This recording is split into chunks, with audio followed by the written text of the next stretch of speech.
Asus will officially unveil the ROG Phone 6D Ultimate on September 19, and according to past rumors, this will be joined by the ROG Phone 6D. The brand has already confirmed that the Ultimate will be powered by MediaTek's Dimensity 9000 Plus SoC. And today it's amping up the teasing by revealing that the ROG Phone 6D Ultimate will also have an unprecedented cooling system, which allows airflow unlike any ROG phone before. The ROG Phone 6D also likely to sport a MediaTek chipset of some sort, perhaps the same Dimensity 9000 Plus, maybe the non-plus version of that.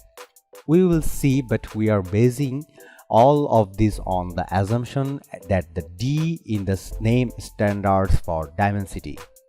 Based on the looks we saw in a leak of both models' renders, we can probably also safely assume that the ROG Phone 6D is best thought of as the Dimensity version of the ROG Phone 6, while the ROG Phone 6D Ultimate would be the Dimensity-powered correspondent to the ROG Phone 6 Pro. All will be officially unveiled in just over 2 weeks, but in the meantime, Asus may release some new teasers and we will share them with you as they come.